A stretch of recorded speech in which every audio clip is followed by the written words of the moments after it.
أوصيكم ونفسي بتقوى الله وطاعته لعلكم تفلحون.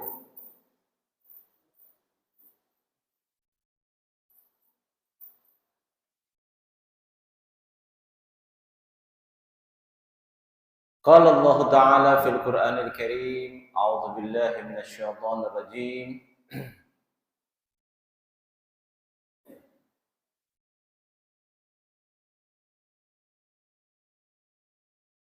إن الذين آمنوا والذين هاجروا وجاهدوا في سبيل الله أولئك يرجون رحمة الله والله غفور رحيم. Ma'asyiral muslimin rahimakumullah. Alhamdulillah, kita saat ini berada di bulan Muharram. Bulan Muharram adalah satu bulan yang merupakan momentum perubahan di dalam sejarah Islam.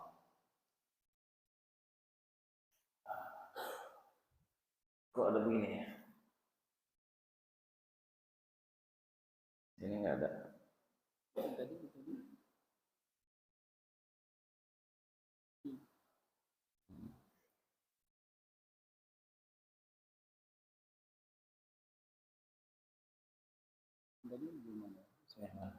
Apa ini? Nggak bisa. Ini.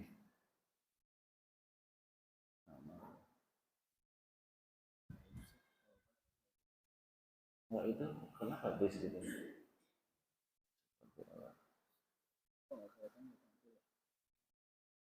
Ini.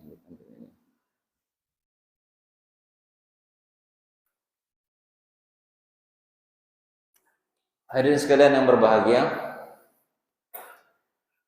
bulan Muharram adalah bulan pertama di dalam kalender Islam, ya, sehingga ini merupakan titik tolak daripada perubahan umat Islam pada saat itu. Sejak Nabi berada di Madinah, maka banyak perubahan yang terjadi di sana. Dan bulan Muharram adalah merupakan salah satu dari 4 bulan haram, 4 bulan mulia, ya. Yang Nabi bilang thalathatun mutawaliyat, 3 bulan diucapkan berturut-turut, mulai dari Zulqa'dah, Zulhijjah, bulan ini Muharram, dan nanti yang terpisah bulan Rajab.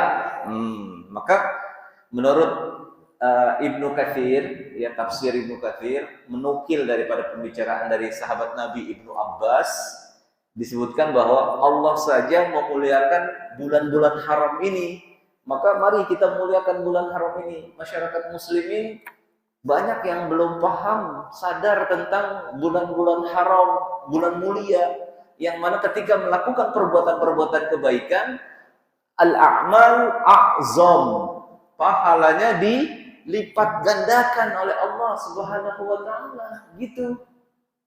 Jadi contoh,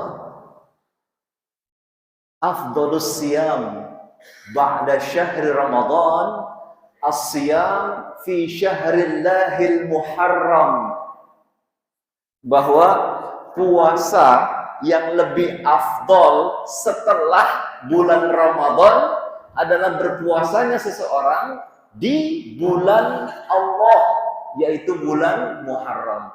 Ini bulannya Allah. Maka siapa yang memuliakan bulannya Allah, sungguh Allah berfirman, "Wa may yu'azzim sya'airallah fahuwa min taqwal qulub." Siapa yang memuliakan syiar-syiar Allah, maka itu semua perwujudan dari hati yang takwa kepada Allah Subhanahu wa taala. Oh, luar biasa ini. Jadi bapak-bapak sekalian, ngaji setelah sholat maghrib di bulan haram, di bulan Muharram, beda pahalanya dengan bulan-bulan yang lain. Bapak baca Quran, bapak sedekah, bapak berbuat baik kepada orang lain, apalagi masih punya orang tua, berbuat baik sama orang tua di bulan haram, di bulan mulia, Masya Allah, itu udah berlipat ganda itu pahalanya. Ayo. Ini semua berpulang dari hati yang takwa. Kalau takwa pasti mau datang. Ya, Masya Allah. Dibesarin aja yang ini pakai ini, dibesarin gitu. Jadi satu kan ya. Bukan yang sebelahnya. Ya, sip. Oke. Sip. Jadi Bapak Ibu hadir sekalian yang berbahagia, ayo. Besok hari apa? Ada apa hari Senin? Nah, itu. Aku suka berpuasa di hari Senin, ya, dan Kamis, ya. Nah, karena hari Senin hari kelahiran Nabi, ya. Coba tuh. Itu kalau kita puasa Senin Kamis di bulan yang lain itu biasa. Tapi kalau berpuasa Senin Kamis di bulan haram, di bulan mulia, afdhalus siyam ba'da syahri Ramadan, as-siyam fi syahrillahil muharram. Puasa yang lebih utama setelah bulan Ramadan adalah berpuasanya seseorang di bulannya Allah, bulan ini, bulan Muharram.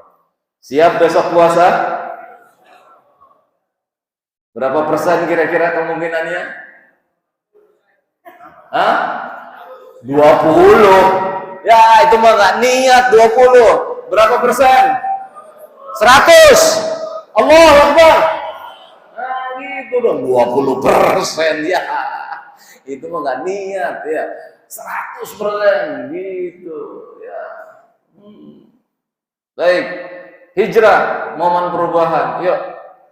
Kita hijrah. Siap hijrah? Yuk kita samakan dulu visi misi kita.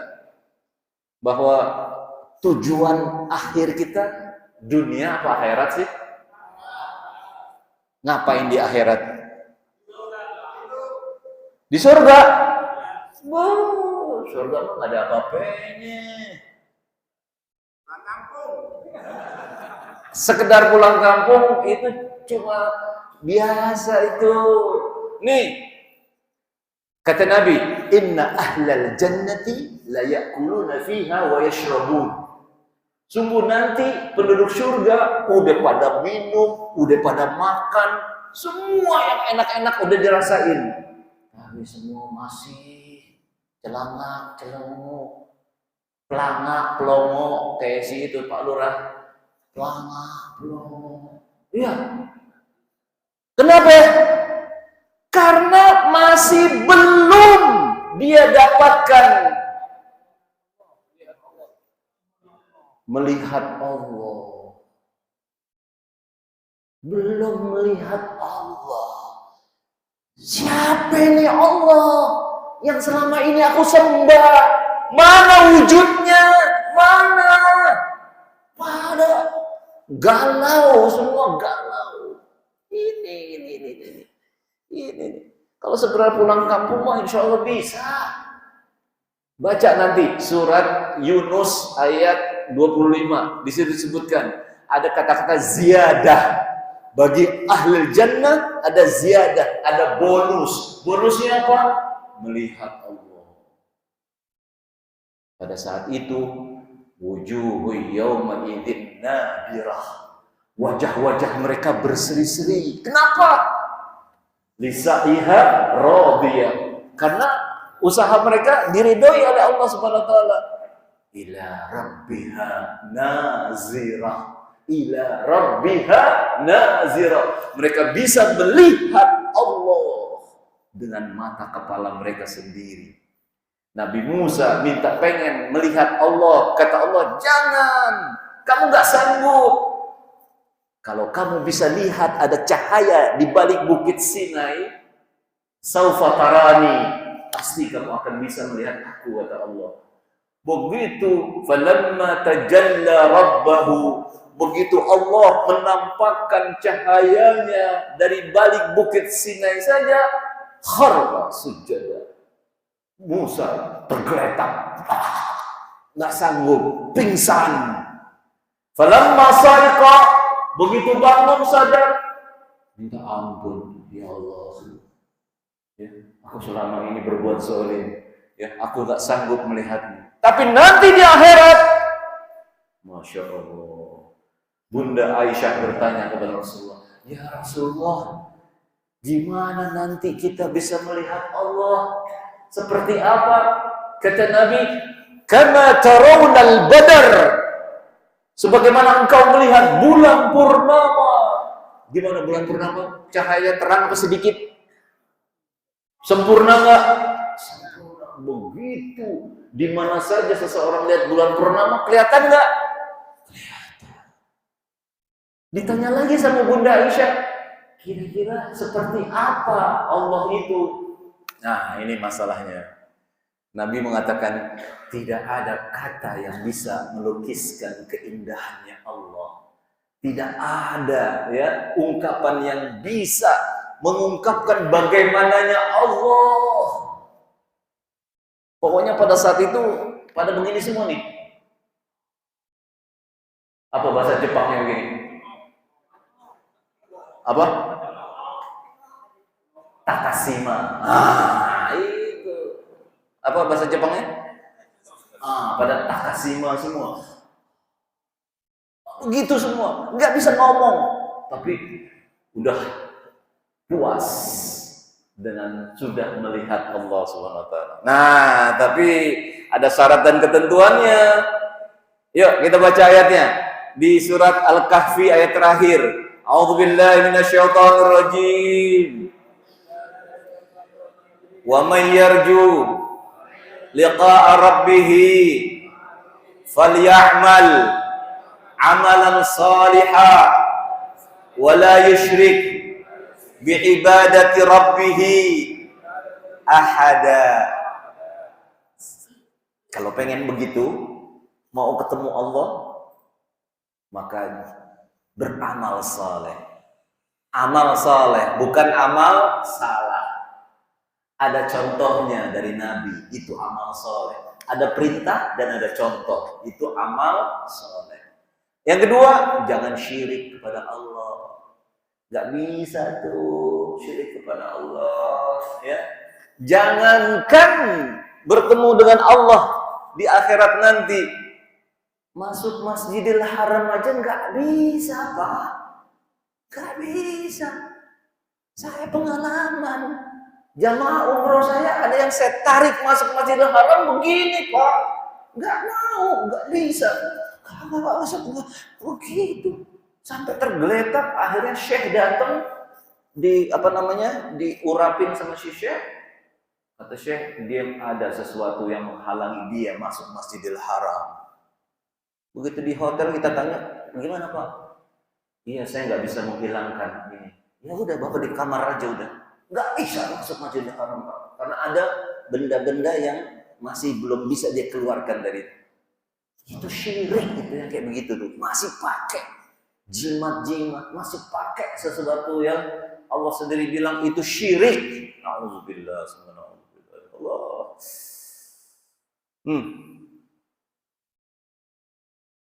Ya, sukses sejati itu di dunia apa di akhirat? Faman zuhziha 'anil nar, yang kuning, faman zuhziha 'anil nar wa udkhilal jannah faqad faz. Yang disebut sukses itu adalah ketika seseorang sudah dipalingkan dari neraka, dimasukkan ke syurga. Pemimpin yang sukses adalah pemimpin yang membawa umatnya, rakyatnya ke syurga. Itu pemimpin yang sukses. Apakah itu pemimpin rumah tangga? Seorang suami, seorang bapak yang sukses itu sejatinya adalah yang bisa membawa keluarganya ke surga. Sehingga masuk surganya bareng-bareng. Baca surat Az-Zumar. Bahwa ada rombongan-rombongan yang masuk surga. Masuk surga Zumara. Maka disebut surat Az-Zumar. Az-Zumar itu berbondong-bondong. Satu keluarga masuk surga. Pengen nggak begitu? Itu sukses sejati. Ayo, mudah-mudahan kita seperti itu. Amin. Iya. Untuk itu awal kesuksesan, awal kebangkitan, momennya itu adalah hijrah. Kita saat ini kenal hanya hijrah ke Madinah. Padahal dulu sebelum ke Madinah, sahabat-sahabat itu diminta hijrah ke mana? Ke Habasyah. Di mana Habasyah? Afrika, Ethiopia sekarang. Dulu dipimpin oleh seorang raja. Rajanya adalah raja siapa namanya? Najasyi, betul. Raja Najasyi itu dia penginjil, artinya memahami kitab Injil yang asli, Injil Barnabas namanya. Nah, utusan Nabi dipimpin oleh sahabat yang bernama Ja'far bin Abi Thalib. Terjadi dialog antara Raja Najasyi dengan Ja'far. Ketika ditanya bagaimana pendapat nabimu tentang Isa Al-Masih, maka dijawab oleh Ja'far, menurut Nabi kami Isa Al-Masih itu sama seperti Rasul-Rasul sebelumnya.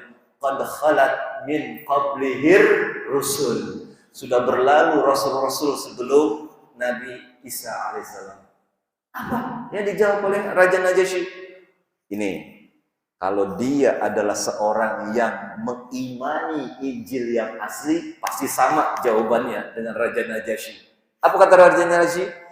Apa yang dikatakan oleh nabimu dengan apa yang aku pelajari dalam kitab Injil bermuara dari jendela yang sama. Tuh, nggak ada bedanya. Semua sama. La nufarriqu baina ahadim. Dari zaman dulu sampai zaman Nabi Muhammad, nabinya pasti mengatakan apa? Ibadah kepada Allah, jauhi togut. Apa itu togut? Sesembahan selain, ibadah-ibadah selain Allah Subhanahu wa ta'ala. Nah, ternyata mereka yang di Habasyah mendengar kabar Mekah udah aman. Jadi mereka pulang. Ternyata sampai di Mekah masih belum kondusif. Bahkan penindasan-penindasan tetap berlaku. Maka Nabi menghijrahkan lagi kaum mukminin ke Habasyah. Jumlahnya bertambah. Kalau di yang pertama sekitar 70-an orang. Di yang kedua 100 lebih dikirim lagi oleh Nabi ke sana. Nah, itu hijrah kemana? Habasyah. Yang ketiga hijrah ke Taif. Ini terjadi pada tahun ke-11 Hijriah. Ke-11 kenabian. Nabi pada saat itu sudah kehilangan 2 orang yang mendukung Nabi. Siapa namanya? Khadijah, istrinya, dan pamannya Abu Thalib. Setelah itu maka makin berani sehingga Nabi keluar dari kota Mekah menuju Taif. Taif itu perjalanannya dari Mekah kurang lebih 70 km. Arah Taif itu kayak kita ke puncak gunung. Masya Allah, hijau, penuh dengan kebun kurma. Berharap mendapat sambutan di kota Taif. Ternyata bukan sambutan, malah sambitan. Warga Taif bilang kepada anak-anaknya, nak, itu orang gila tuh, nak. Timpukin batu tuh, nak. Auzubillah. Nabi ditimpukin batu sampai berdarah-darah kakinya. Itu perjuangannya luar biasa. Ada ustadz yang begitu ditimpukin? Ada nggak? Makanya jangan baperan. Baru disinggung aja sama jamaahnya marah, baru dikritik aja marah, itu namanya baperan, Nabi bukan hanya dikritik, ditimpukin sama batu, dikatain gila, tukang sihir, luar biasa. Dalam kondisi Nabi lagi kena batu itu berdarah-darah, datang malaikat penjaga gunung Taif nawarin jasa sama Nabi. Ya Rasulullah, kalau engkau mau, aku timpakan nih bukit Taif ke mereka yang menyakiti kamu. Kira-kira kalau kita ditawarin gitu gimana? Hah? Gaspol. Iya bener gitu. Nah, itu kita, ya. Nabi enggak, ya. Dibully, dicaci maki, wah, enggak pernah membalas. Bahkan apa? Doa. Betul nggak? Itu kan yang dilakukan di Senayan kan? Doa. Doa apa? Doa minta Allah sendiri yang akan memberikan balasan bagi mereka-mereka yang menyakiti. Bahkan Nabi doanya apa? Allahumma hdi qaumi fa innahum la ya'lamun. Ya Allah, beri hidayah, petunjuk kepada mereka-mereka itu karena mereka nggak paham. Insya Allah kata Nabi, dari anak cucu turunan mereka akan ada yang beriman kepadamu. Terbukti. Sekarang Taif nggak ada yang kafir.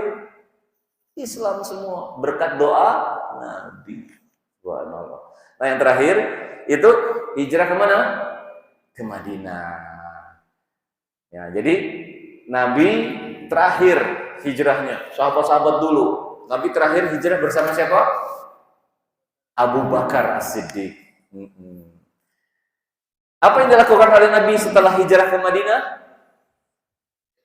Pertama, mempersaudarakan antara kaum Ansar dan Muhajir. Muhajir yang pindah. Ini masjid namanya Al-Muhajirin. Berarti dulu banyak orang-orang pendatang ya. Banyak orang-orang pendatang disebut Al-Muhajirin. Penduduk aslinya disebut Ansor. Ya, Ansor ya, bukan GP Ansor, bukan. Ansor ya. Itu yang menolong, yang membantu, yang memberikan fasilitas kediaman, tempat tinggal, yang memberikan pertolongan kepada orang-orang yang baru datang saudaranya. Kayak gitu nih, ahlan wa sahlan, ayo ini rumah saya, silakan. Ya. Nabi mempersaudarakan atas dasar apa? Iman. Ini lebih kuat daripada ikatan-ikatan keluarga, kesukuan, kebangsaan. Itu nggak lebih kuat daripada ikatan iman. Kalau iman, masya Allah, mereka lapang dada, nggak ada tuh yang namanya iri dengki sama saudaranya, nggak ada, karena iman membawa kepada persatuan. Maka itu Nabi membuat wadah supaya persaudaraan ini tambah kuat. Apa itu wadahnya? Apa wadahnya? Wadah persaudaraan? Masjid. Nabi bangun namanya masjid pertama sebelum Masjid Nabawi, Kuba. Itu terdapat dalam surat At-Taubah ayat 107. La masjidun ussisa ala taqwa min awwali yaumin ahaqqu an taquma fi. Jadi sebelum masuk ke Madinah, nanti di sini ada nih, ini petanya nih ya. Nah, ini petanya. Panjang nggak ininya? Panjangnya. Oke. Nah, ini ada warna merah, ada warna hijau. Nah, ininya apa namanya? Jalurnya.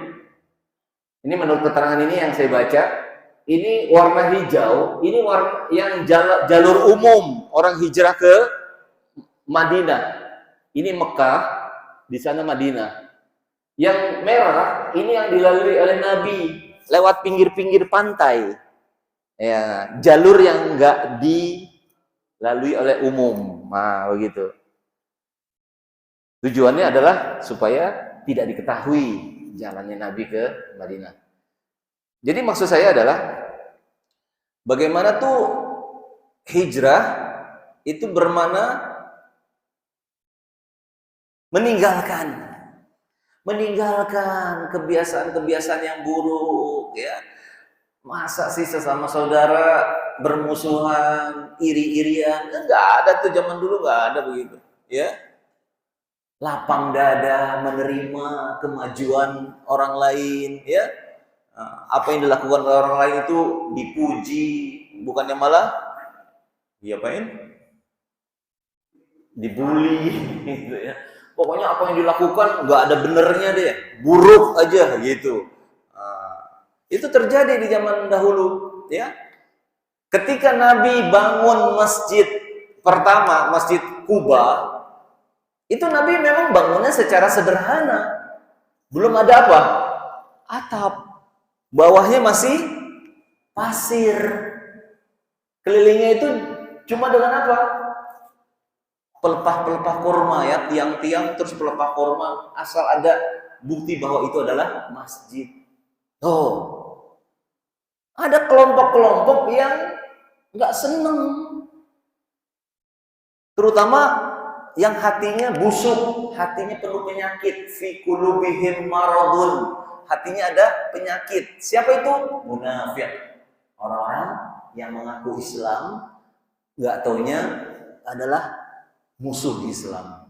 Bagaimana nih caranya nih supaya dakwah Nabi terhambat? Bagaimana nih Nabi nggak boleh maju, nggak boleh berkembang? Kenapa? Karena tokoh munafik pada saat itu, siapa namanya? Yang bisa jawab boleh pulang. Siapa? Hah?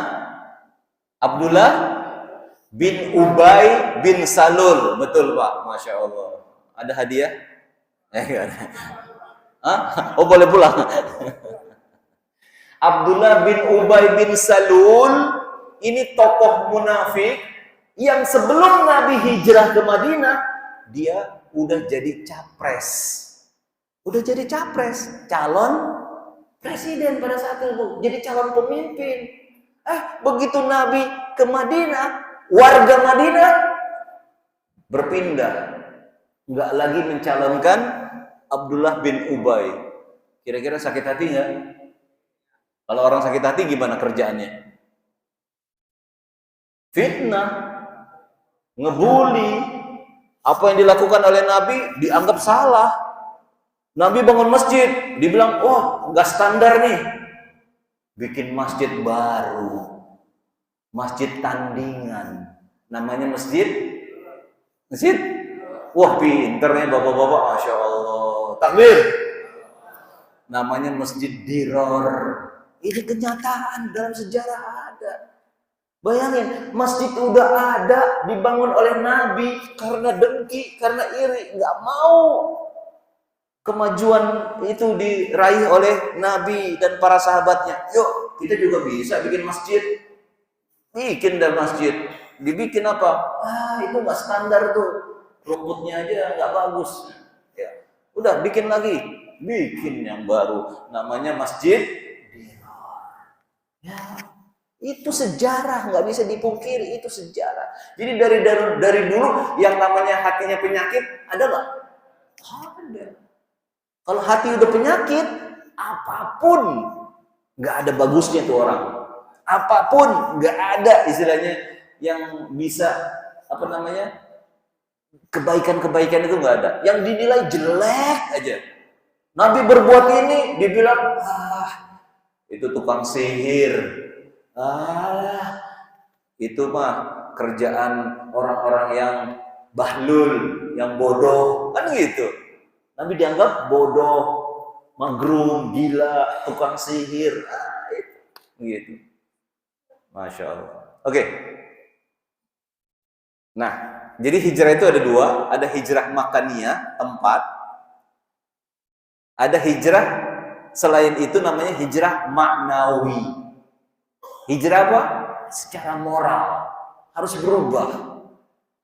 Jangan begitu-begitu aja dong. Harus berubah. Gitu. Siap berubah? Baik. Ya. Yang pertama, apa yang harus berubah? Meninggalkan kejahiliahan menuju kepada Islam. Nih, ayo kita samakan makna daripada jahiliyah. Pasti belum sepakat nih. Taunya jahiliyah artinya apa? Bodoh. Nah ini. Jahiliyah bukan bodoh. Zaman jahiliyah, zaman kebodohan. Oh enggak, mereka orang-orang Arab udah pada pinter-pinter.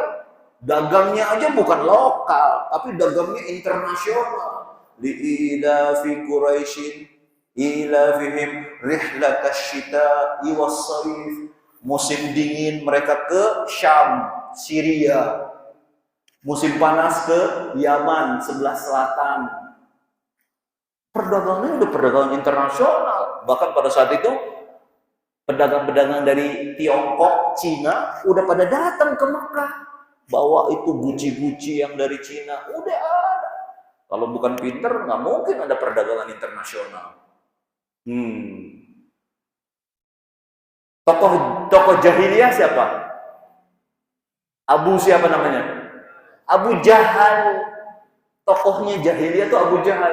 Berarti Abu Jahal orang bodoh? Enggak. Pinter.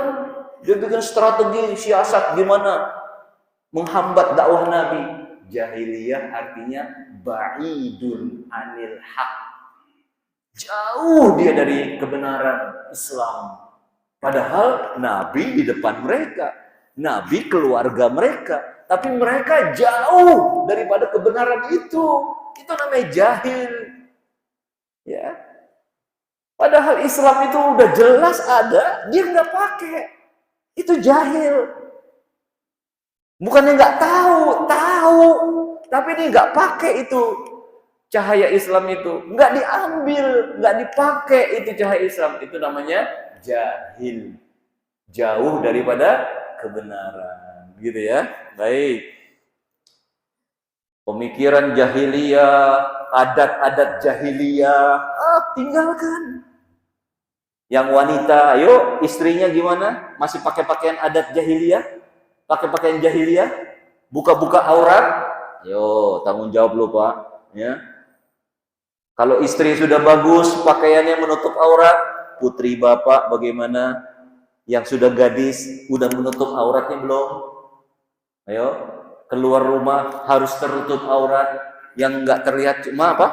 Yang terlihat cuma muka dan telapak tangan. Tanggung jawab lo nanti di akhirat dengan Allah. Itu. Tinggalkan pakaian-pakaian jahiliyah itu. Apa pakaian jahiliyah? Itu pakaian-pakaian yang buka aurat itu. Pakaian lekbong, kelek ketembong. Pakaian bupati, buka paha, tinggi-tinggi. Kok tahu Pak? Pakaian sekwilda, sekitar wilayah. Nauzubillah. Bangga bapaknya lihat anak gadisnya pakai pakaian mini bupati sekwilda. Masya Allah, anak gue botol banget. Ya bangga. Padahal dia lagi memakai pakaian jahiliyah. Ayo, kata Allah, mana yang lebih baik? Jahiliyah apa Islam? Itu.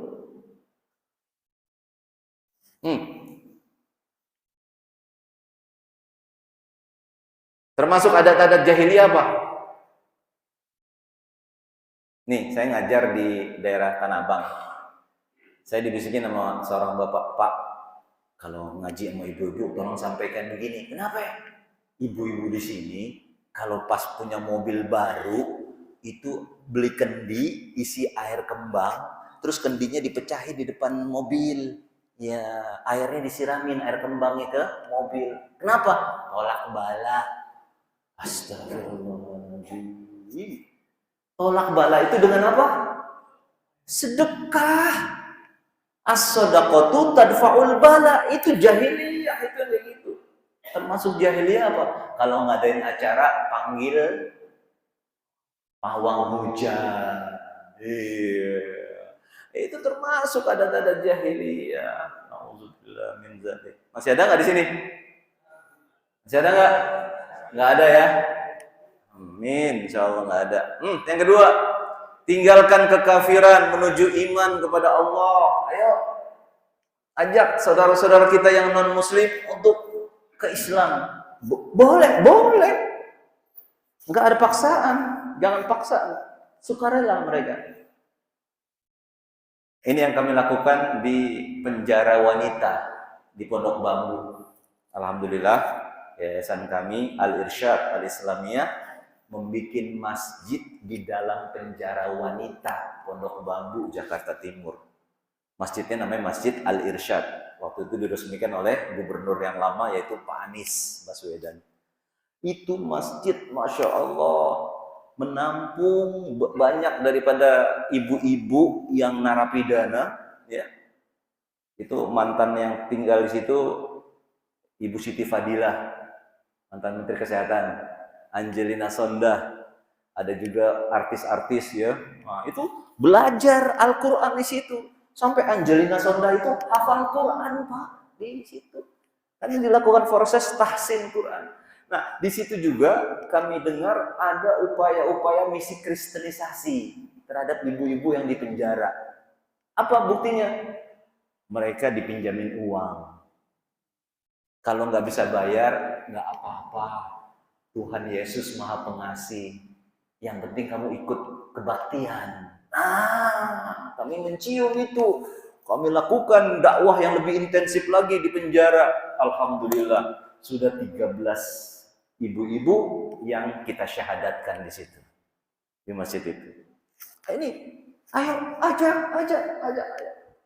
Kita yang sudah Islam, apa bisa disebut kafir nggak? Bisa. Namanya kufur nikmah. Kalau punya rezeki, kalau punya kemampuan, kesuksesan, jangan bilang ini hasil keringat saya. Iya, ini hasil kerja keras saya. Ya. Akhirnya begitu datang proposal minta sumbangan, apa ini? Wah, ini kan saya kerja keras untuk keluarga saya, untuk kehidupan saya. Nah, jadi bakhil bin medit bin koret bin kikir bin buntut kasir merege hese. Kufur nikmat gak itu namanya? Kufur nikmat. Wa amma bi ni'mati rabbika fahadis, ungkapkannya dengan apa? Dengan kita mungkin berbagi, ajak makan temen ya. Ini giliran susah kemana-mana ngomongnya. Begitu dapat tender menghilang pengalaman kayaknya. Ya, berikutnya hijrah manawiyah apa? Meninggalkan kemusyrikan menuju tauhid. Nih penting. Ya. Emang ada zaman sekarang orang syirik? Gimana buktinya? Nggak usah jauh-jauh. Pengalaman saya di penjara, dakwah di penjara. Ada seorang artis yang kalau saya ceramah, dia duduknya di sini nih. Wah, dengerin banget. Tadinya nggak pakai jilbab, alhamdulillah akhirnya pakai jilbab. Artis terkenal, ya. Ternyata saya dikasih tahu sama ibu sipir penjara, Pak Ustadz, tuh yang di depan yang biasa itu kan artis. Iya, saya tahu. Itu Pak Ustadz, di kamarnya masih ada meja, terus di atasnya ada lukisan Nyi Roro Kidul. Jadi kalau dia mau keluar dari bananya, dia begini dulu, Nyi Roro Kidul. Ya Allah, zaman sekarang masih ada orang percaya sama begituan. Akhirnya saya langsung bicara, kalau saya ceramah tuh pasti saya sindir masalah Nyi Roro Kidul. Alhamdulillah berapa bulan yang lalu dia keluar dan sudah menyatakan diri nggak percaya lagi kepada hal-hal seperti itu. Bukti nyata itu bahwa zaman modern seperti ini masih ada orang yang percaya sama Nyi Roro Kidul. Nah, kira-kira di sini masih ada yang percaya begitu nggak? Malam Jumat masih nyuci golok, nyuci keris dengan air kembang 7 rupa, masih ada begitu nggak? Halo, masih nggak? Nauzubillah, jangan sampai ya. Iya, baik. Nyuci yang lain, nyuci apa nih?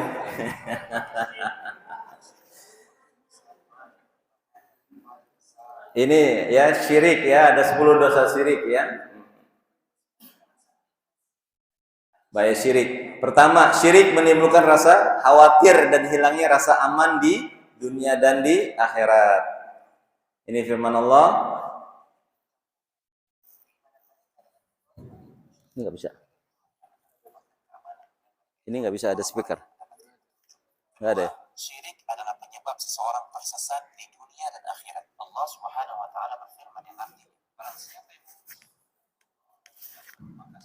nggak bisa, nggak ada ya. Oke. Dosa syirik akbar tidak diampuni oleh Allah Subhanahu wa taala, ya. Oke. Terus nanti ada syirik yang ditakuti oleh Nabi namanya syirik khafi. Apa tuh syirik khafi? Samar-samar, ria. Kalau sholat pengen dipuji, kalau berbuat sesuatu pengen dinilai, ya. Gimana? Bagus nggak? Hebat kan? Iya, siapa dulu?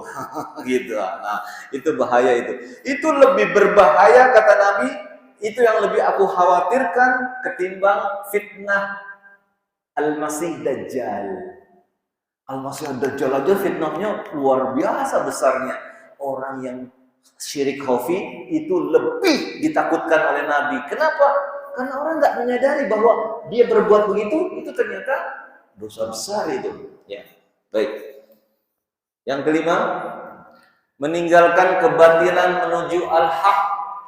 Ayo kita baca ayatnya, surat Al-Baqarah ayat 147. A'udzubillahi minasyaitonir rajim.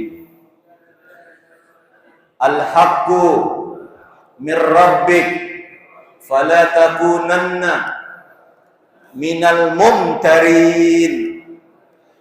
Al-haq itu datangnya dari Allah. Jangan ragu-ragu akan kebenaran yang bersumber dari Allah. Segala sesuatu yang bersumber dari Allah pasti benar. Dari Nabi pasti benar. Tapi kalau Panji Gumilang, hati-hati. Katanya ulama, pimpinan pondok pesantren. Ayo, percaya nggak? Hak apa batil? Batil.